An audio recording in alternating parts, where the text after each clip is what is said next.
like, oh my word, what is all this crazy dark spotting on my quilt? Is this gonna come out? Hi friends, Tracy here from the Sewing Channel. I have a new pattern out and it is yummy. It's taken me a little bit of time since I got back from QuiltCon, but I ended up figuring out this design. This is made with one jelly roll. Yep, only one. It's also made with real raw cotton sent to me straight from a cotton farm. That puffy cotton is what makes this strawberry just so puffy, just like a puff quilt. No worries, I have the full pattern and a full tutorial ahead. One here has been washed and dried and it is so cozy. Enough talking already. Let's get busy making my newest design, the strawberry jelly roll puff quilt. Friends, I have filmed this segment 3 times now. Let's see if I can get it right on this 3rd time. I went to Phoenix last week to QuiltCon with a bunch of quilters, and don't you know, not only did we go to QuiltCon and shop the vendors, but we also went to quilt shops in the area. I know, we have a problem, friends, right? Us quilters. Fabric, always. Anyways, I go into this quilt shop, I couldn't even tell you the name of it. But I went in and, you know, it's rare that something inspires me, but I walked by this rack full of jelly rolls and I'm looking, and I never buy jelly rolls, but I was looking all around it and I'm like, I don't see any yardage, I don't see any fat quarters, I don't see anything. All I see is these jelly rolls. And I pick it up and I'm like, oh, this is so cute. It's called Berry Sweet by Clothworks, and I love Clothworks. They put out such fabulous fabric. I'm looking at, I asked the lady, I'm like, is there any yardage? You got some fat quarters? I'm getting excited because I'm like, oh, she got them in a box somewhere, right? No. She said it's brand new, it just came in. We don't have anything else. All we have is the jelly rolls. Okay, I'm like, all right. So I pick up that jelly roll and I buy it. I can't stop thinking about it. I didn't even film me opening the jelly roll when I got home. That's how excited I was. I got started designing and sewing and, you know, yeah. So I was excited. I had the idea in my head and I just went with it. So you don't have to use this jelly roll that I have. I bet you in your stash you have something just as pretty. Probably maybe a spring floral-ish pattern or something that just looks really summery. Something that makes you think about strawberries or, you know, I don't know. I know you have it though. You could even take some yardage and cut it up into 2.5 strips. So enough talking already. Let's get on with how I made this strawberry jelly roll puffy quilt. The first thing you're gonna do, pick out 10 jelly roll strips. I chose light, dark, light, dark. You can lay them however you want. This is going to be the middle of the strawberry. When you sew your strips together, it's important to note that you should be sewing your strips in this way at 1/4 inch, so, and then you're gonna flip it, and then you're actually going to start at the other end that you just ended on. And you're going to put it through the sewing machine that way. It's a little awkward at first, but you'll get the hang of it. That will help with any bowing that's, you know, within the strip there. Because it's on the bias, it tends to want to, you know, do its own thing. That's not where I find my problem at. My problem is at the very beginning of a strip and the end of the strip. I find that I'm tighter at the ends, and then I'm like a free-for-all, you know, whatever goes all through the middle, and then when I'm getting close to the end, I want to tighten it up again, which, no, it's not consistent. So just go slow and maintain your 1/4 inch seam allowance from start to finish. So let's throw this up on the design wall and let's get on with this strawberry jelly roll puff quilt.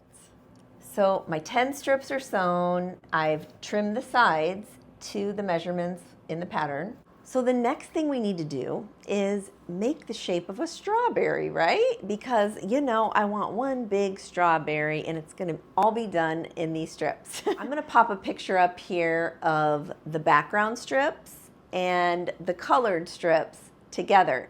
Now what's missing here is the middle, because the middle's up here.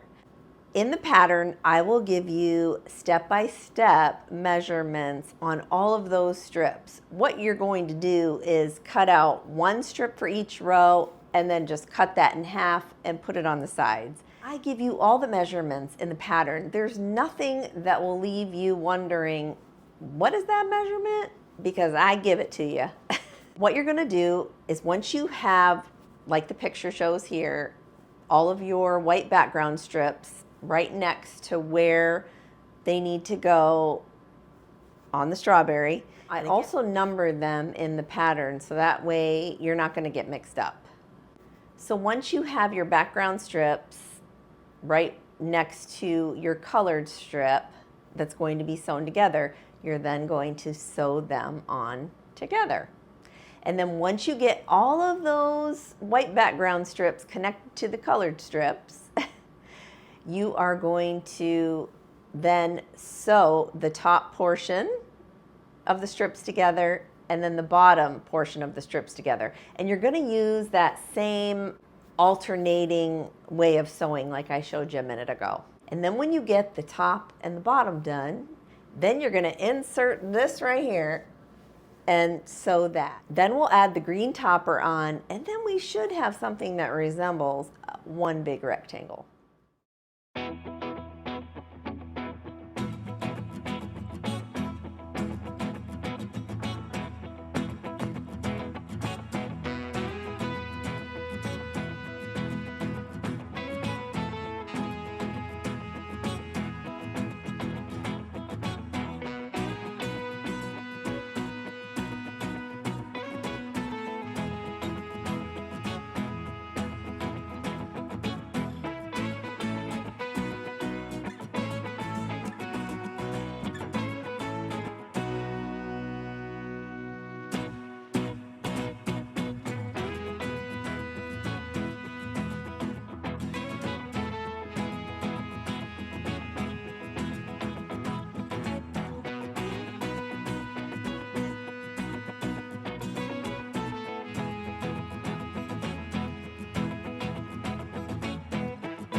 Let me show you how I made the top of this strawberry jelly roll.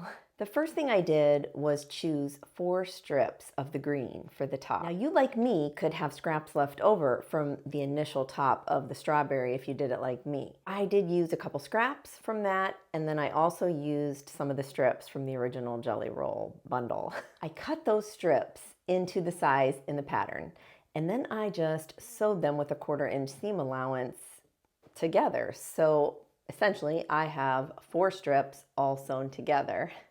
Make sure that you press that strip set with the 4 in it.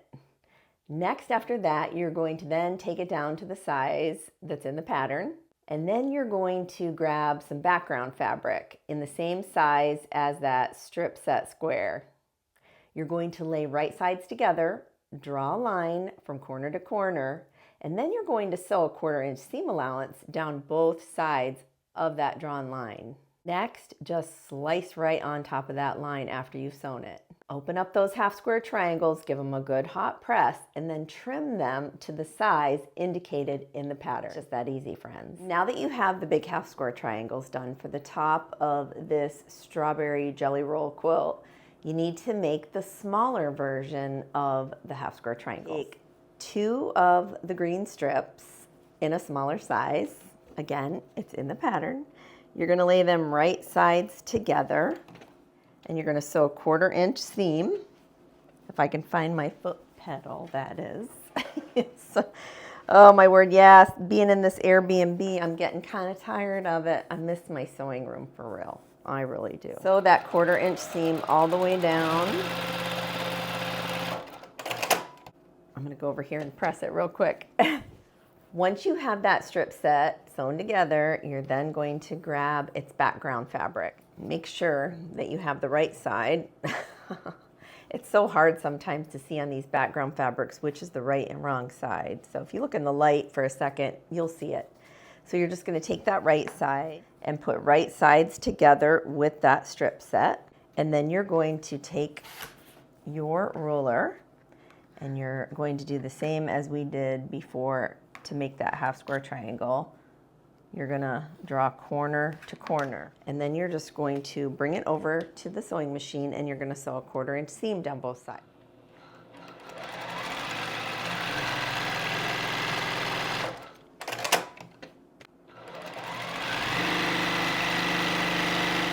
Then you're just gonna take your rotary blade and just cut corner to corner on that line that you drew. Next, you're gonna take it over to the pressing station and press. So that's what I'm gonna do. I'll be right back. Next, you're gonna trim them down to the size that's in the pattern. Put this down so you can see, hopefully. That is what the top of our strawberry jelly roll quilt looks like. Now you'll just put it all together, the middle of the strawberry, the top, the bottom, and then all of the borders, and then that adorable skinny pinstripe that's all the way around this strawberry. And then another border after that. No worries, all of the measurements, they're in the pattern. I have never been more excited to stuff a quilt. This here is real raw cotton. I know. Some of my followers might know I'm on this kick where I'm doing like all natural bedding and stuff and not the polyester anything. I ordered this raw cotton stuffing because I didn't want to use my polyester stuffing anymore to stuff my quilts. I wanted to make more puff quilts and I didn't really want to put the polyester in, so I decided on this raw cotton. No worries though, I will link this below. And the reviews are super good on this particular raw cotton from this farm. You can see that there are bits and pieces within this cotton. Now they did say that they take the seeds out and whatnot. You won't find any seeds, but if you do find seeds, keep them because you can grow your own cotton. It's true. Anything with a seed you can grow, friends. So yeah, if you find a little gold nugget in there, save it. I'm not going to stuff the entire quilt. I just want the outline of my strawberry stuff. You can see here, I'm still using cotton batting along with this raw cotton. Now this cotton batting is brand new from the Warm Company and I will definitely link it below. They are the first ones to use all cotton scrim on their cotton battings. And they say that they're the first to do a lot of things. But you need to read what they say on the back of this label here. It's really interesting. I mean, yeah, this right here is a no-brainer to use as your batting in the first place.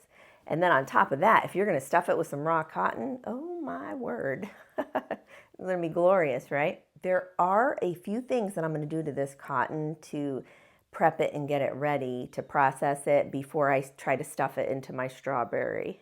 I did watch a video online and what they did was kind of pull apart all the pieces of cotton and then they beat it to death and then they cut it like with this thing, this machine, the machete type thing. I don't know. I don't have one of those. So, but I do have hands and I am going to pull this cotton apart like this. Now I do have a bag somewhere right here. Yeah. This is all I got done so far, friends, because this strawberry is not stuffed yet. So we have to do that yet. This is what I did to process it. You just, you know, get it all torn up like this and just pull it apart with your hands. You can sit and watch TV and do this or whatever. And you're going to see little things that fall out onto the plate or whatever.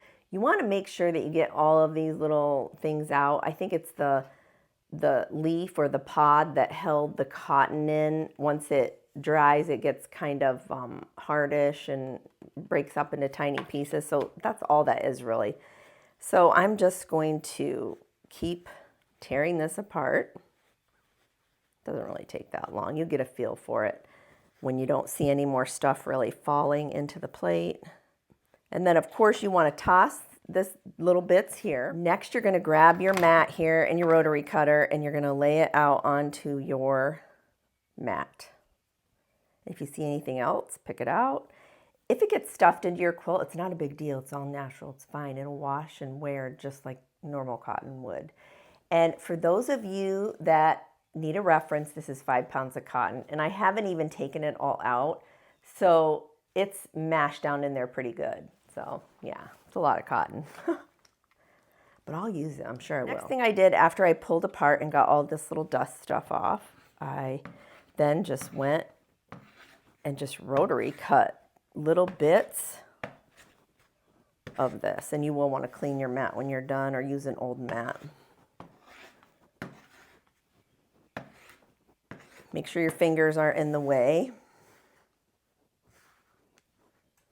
And you want to make several passes over this, I'm thinking, because the way I saw them cut it up online, wow, they were really slicing and dicing their cotton. And this was somewhere in like India or something, some video that I watched. I mean, they looked pretty feral to me, so I don't know.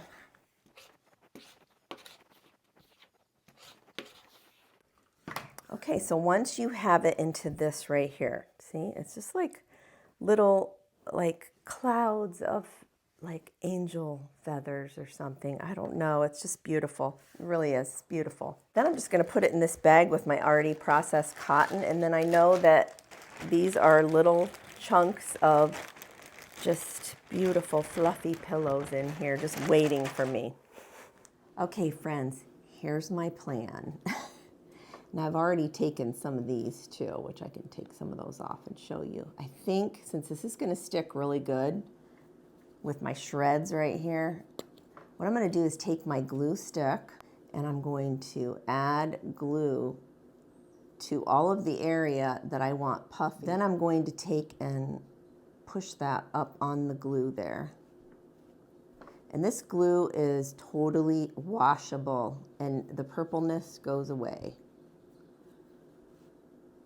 So I'm staying inside the seam allowance, like where the seam is, the actual stitches.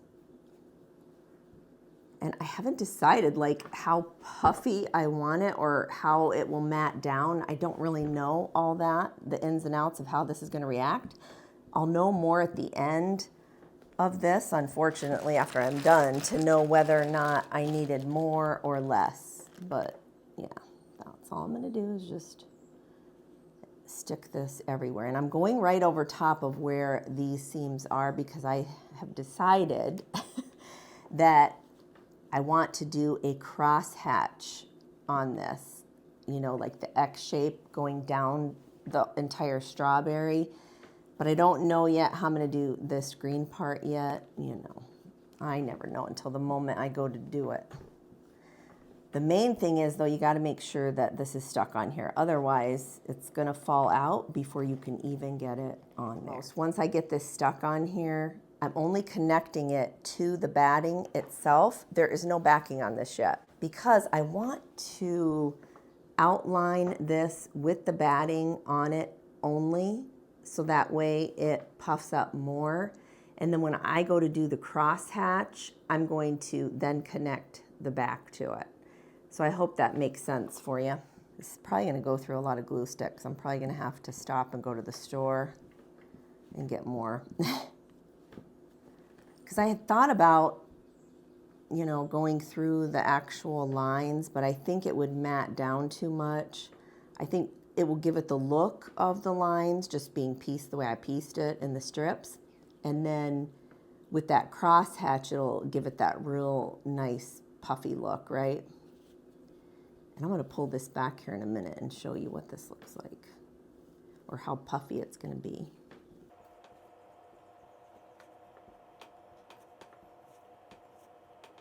I mean, the vision I have for this, it's going to be really good. In my head anyways, it is.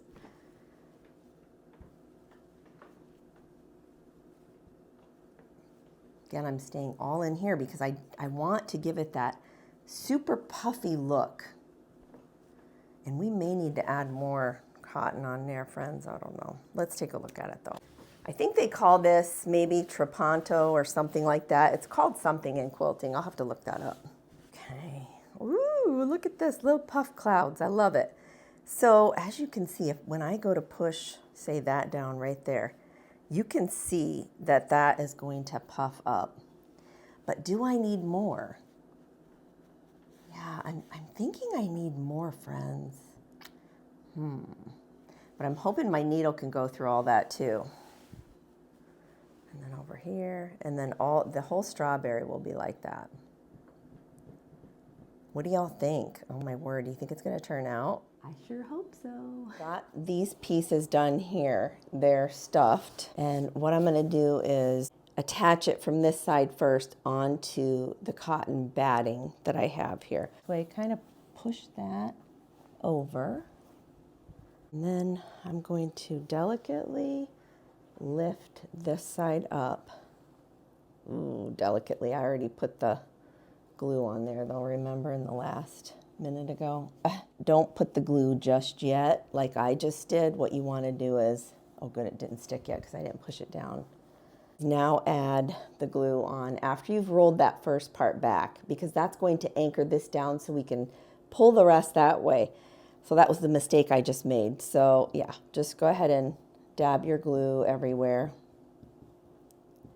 Everywhere where this is going to sit, and then some probably, because we might as well just sandwich this cotton batting on, right? We might as well. So we're anchoring. That's what you're going to do first. And you're just going to lay that down. Make sure that your cotton batting is straight. You're just laying it right on top of there. I'm going to lift this back up here to where I stopped, and I'm going to definitely put this on here and sandwich this on.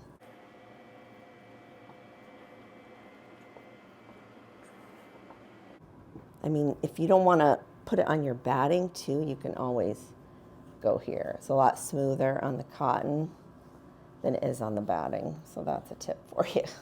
Gosh, I wasn't doing that, was I? Okay, now we're gonna put this down. Yeah, this makes more sense. Just like if we were doing a regular quilt, sandwiching it, we would anchor this end down, put it back on the end here, adhere it, roll this top up a little bit, and then we'll be able to lift this bottom up so we can get that adhered. I just don't know if my needle's gonna go through that or not. The jury's still out, friends. You're with me, you're along with me for the little journey adventure here.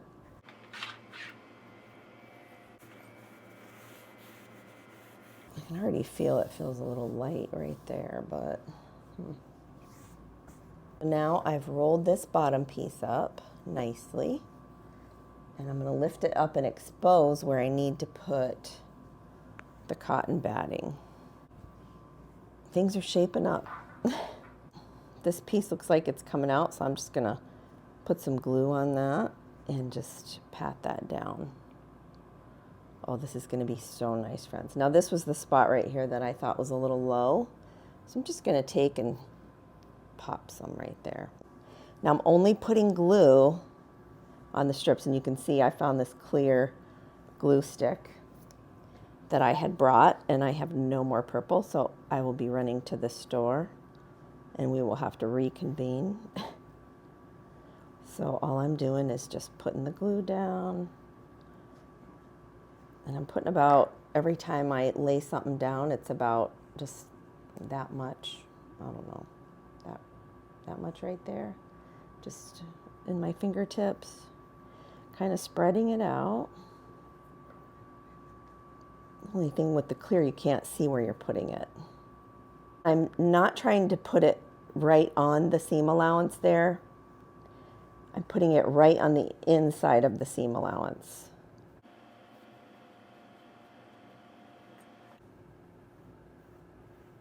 It's actually not that long of a process once you get going. Running out of glue is the biggest problem.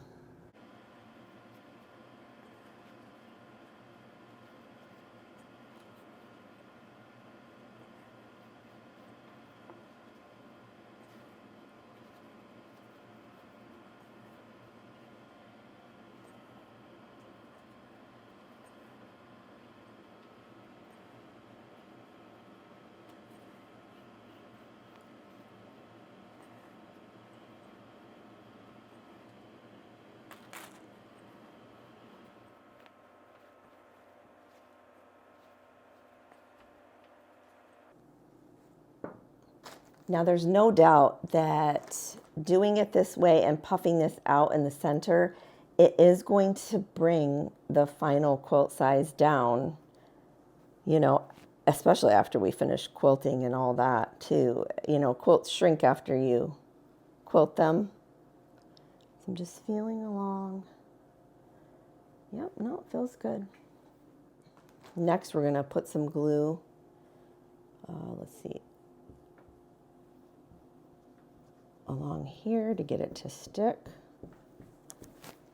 You want to make sure you don't really stretch the batting. It's not going anywhere, but just do your best. Put your hand down there and kind of, you know, we just want enough just to get it to hold for just a little bit even.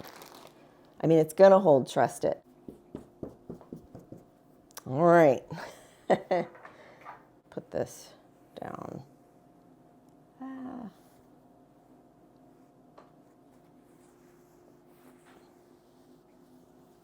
Oh, that wasn't so hard.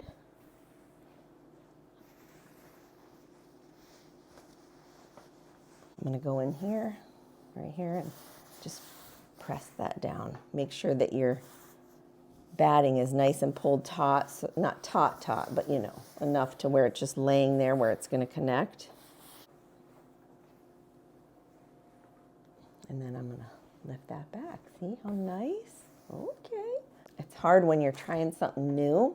Hopefully you guys can see that because I've had to move my camera a little bit. You know, after every row though, you're going to want to make sure that you situate right. So I'm not going to add any glue right here just yet.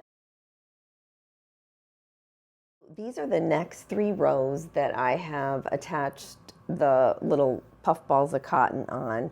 And I wanted to pop in here to let you know that it's easier to do 3 rows at a time rather than 1 row at a time, because you need to flip this over, and it's a lot better to take a chunk of it over to adhere to your cotton batting. I thought I had another glue stick too, and I did. I bought a pack of 3. I bought them out actually at the dollar store last week, and yeah, I need more. And they were all out of the fatties too. And then I'm just going to, hopefully I won't move my camera. And then I'm just going to take this fluffiness here and put it down onto the batting. Make sure everything is laying straight before you press it. Because once this glue dries, it sticks really, really good. Okay, everything's straight. I'm going to just pull this just a little bit. And I've got my hand right under here. Oh, and I'm feeling all the fluffy goodness. Oh dear, feels fluffy. So I'm popping in here real quick to let you know that it's much easier if you take some safety pins. Don't use straight pins like I did. That's just all I had on hand at the moment here where I'm at. But use safety pins to separate down each row. That way the stuffing stays in nicely. I had a little bit of trouble by not using them at first, so that's why I wanted to let you know. That will definitely help keep those little balls of cotton in there. After your stuffing is all in and you've pinned all of your rows to keep that stuffing in, you're then going to outline starting at the top green strip all the way down one side of your strawberry. Now you want to keep about 1/8 to 1/4 inch away from where the colored strip is. I think that, you know, gives it a good enough space. This is going to give it a really good outline all around the entire strawberry when we're done. And here's what it looks like after I've stitched down just the one side. And it is a little tedious, but you can do it. It's a lot of twisting and turning that quilt back and forth for sure. After you get all of your outline done on only one side, you're then going to start in the center of your strawberry, like the middle section that we did with the 10 strips, and you're going to start sewing those channels together. I did sew all the way one way toward the bottom, and then I sewed again all the way up toward the top. You definitely want to start in the middle because you don't, want to start at the end and then accidentally grab too much of the batting in the back. So yeah, you don't want to do that. And then all I did was just shift it right back to the top of the next strip and keep going down each channel in between there. I kind of stayed really on the line. I mean, you can tell I went out of line a lot, but you really can't tell once the quilt is all done. Here's a shot of the back, the batting side, what it looks like with all of those puffy channels in there. Once you have all of your channels sewn in between there, you're then going to outline the top portion, the leaf portion, and you're just going to stay the same amount away as you did on the first side. So we're just going to go across and sew the top stitch there on the greenery, and then you're going to continue and go down the other side of the strawberry. What this does is encases all of our little cotton balls in there. They will not go anywhere at this point.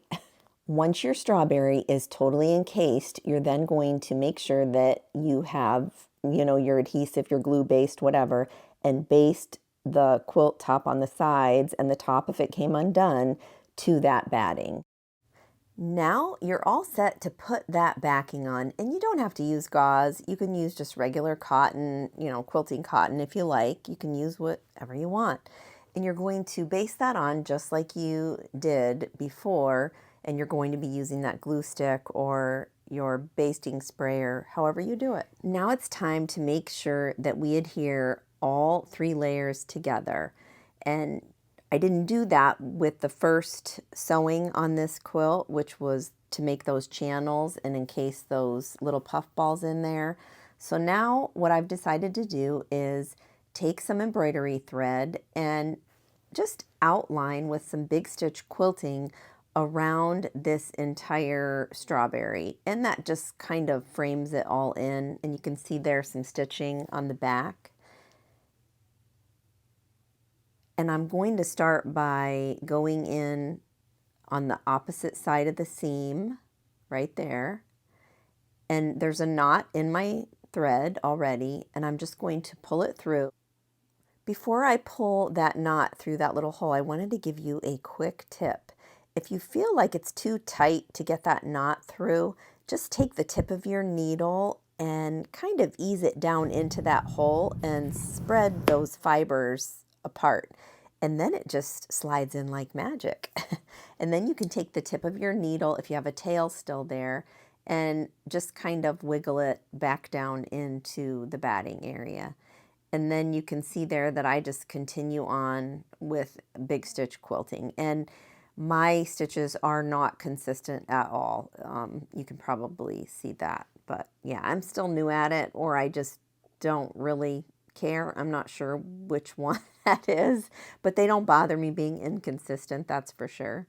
And you can see there I'm using a little rubber thimble on my finger, and that helps me pull the floss through, because I happened to accidentally grab my thicker floss on this outlining part, and I really didn't want to do that. But yeah, just use your number 8. I stayed about 1/8 to 1/4 inch away from the colored fabric there as well. And when you go to knot at the end, you're going to do pretty much the same thing you did when you first started. And all I did was make like a loop knot with the embroidery floss, just like you see me do there, and leave it, a little bit of ways so that you can hide it right next to a seam area. That will help catch that knot. And then you just poke it through and pull it through just like you did before when you first started.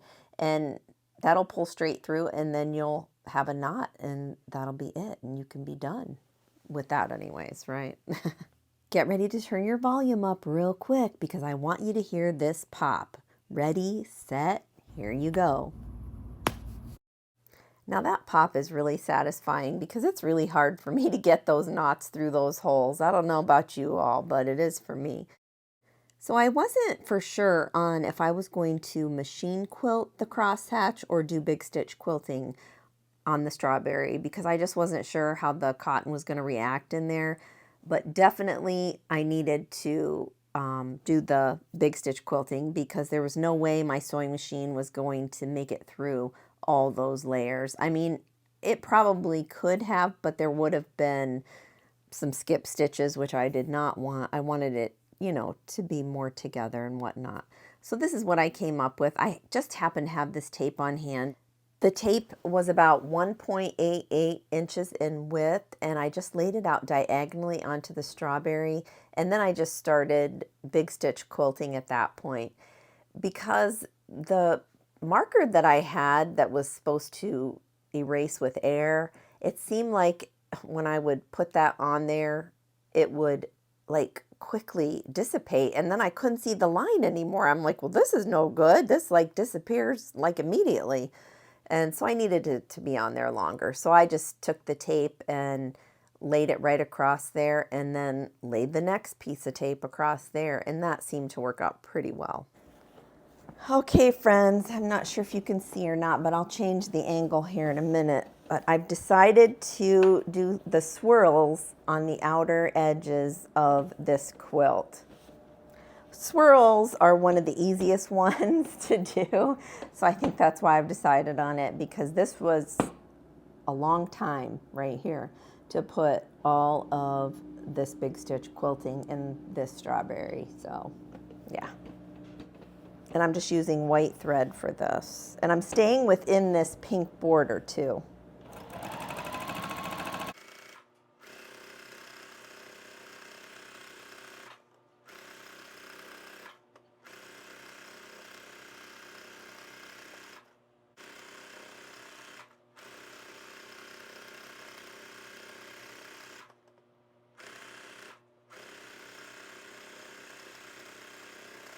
I don't know, I'm hoping you all can see this, but it's a little shadowy. Ugh, sorry.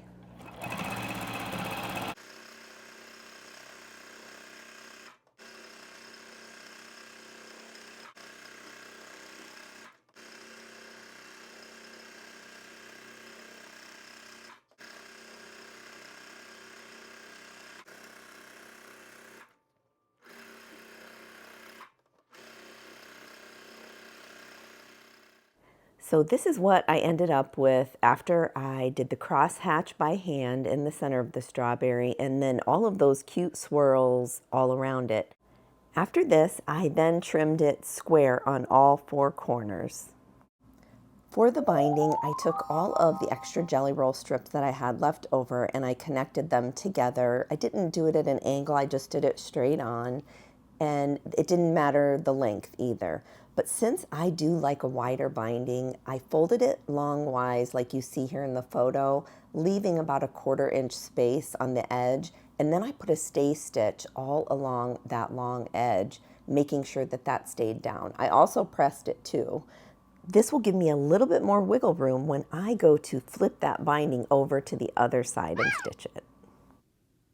For those of you that are curious, I want you to notice here how many strips that I had left before I made the binding and how many strips I had left after I made the binding.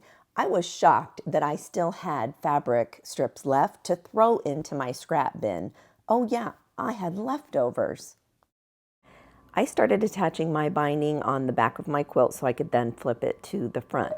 The tip here is that when you're laying down your binding edge along your quilt sandwich that's been already trimmed, notice here that I have kind of like a little hill gap there between the binding and the edge of my quilt. That tells me that I missed a spot on one of the sides of my quilt and that I need to compensate for that by leaving that gap there and trimming off that quilt sandwich later.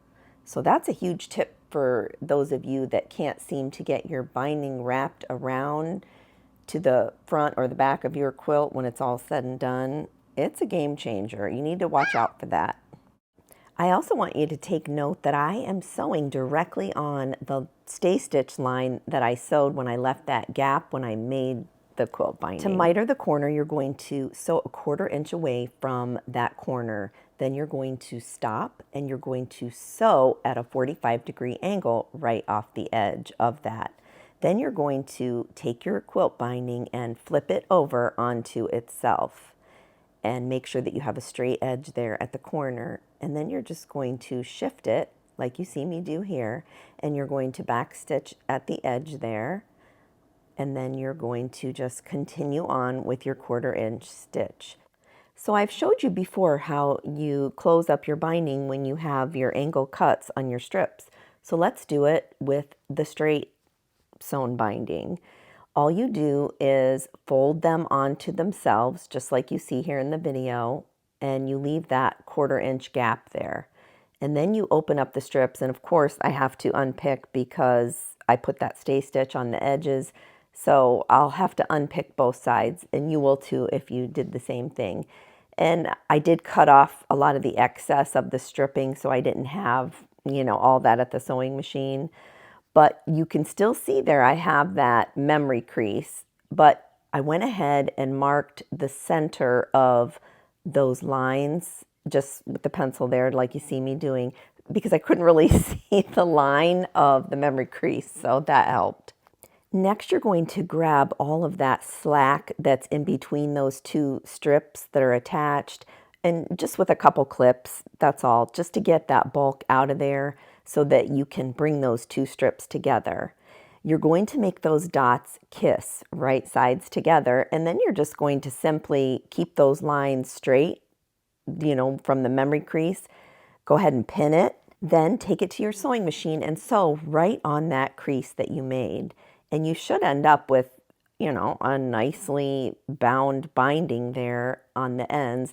Take those clips out. It's important to note though, you need to open that up before you cut any of those excess tails off to make sure that everything is going to lay nice. Then you just trim it, press the seams open, and then you're going to lay your binding out nicely, and then you're going to just finish sewing that 1/4 inch all along the edge of the bind. That's it. Once you have all of your binding on the one side, then you're going to flip that binding over to the other side of your quilt sandwich. I utilized a glue stick, and that really helped to keep that binding down. And for the angle, you can see there, whatever side the other side is open to, you're going to make that gap open on the opposite side. That will help with any bulk that we find in the corners of our quilt. So you just fold that over, and then you fold the other corner over, and it creates this very nice miter. And if you did everything right on the step when you attached it, then you should be golden. So I'm trying to get a good shot here for you to see all of this puffiness in comparison here to just the quilted sides. It is really soft and squishy, friends. Oh, there's a good shot. Let's see. Do you see those little pillows? Oh my word. They are so squishy and so soft. And then this has all been washed, so it's all just, super cozy. Okay, here you can really see this on the gauze. I mean, oh, it's just luxurious. It's so soft. Okay, friends, here is the strawberry in full. I mean, it just turned out so amazing. Let's confess though, there was a moment there where things were not good, and I was like, maybe this isn't gonna work. And that was during the stuffing part. And then I figured it all out, and then we were good to go. And it actually turned out better than I had hoped for. So yes. Now, friends, I had an almost catastrophe with this quilt. It had to do with that purple glue stick.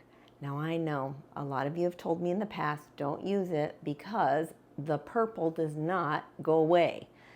Well, I washed my quilt once, and before I put it in the dryer, I was looking at it and I'm like, oh my word, what is all this crazy dark spotting on my quilt?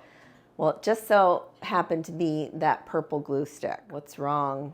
What did I do? And is this gonna come out? And did I get some kind of funky glue stick that just, whatever, I don't know. So I threw it back in the wash another time. And then when I took it out of the wash, it was gone. So wash twice if you get those purple marks on your quilt after the first time, because they definitely will go away. I don't want to scare you from using the purple glue stick because it really does help. Just wash twice, friends, that's all. Check the links for everything in today's video, and definitely click the link to get this pattern for this strawberry jelly roll puff quilt. Until next time on the Sewing Channel, take care.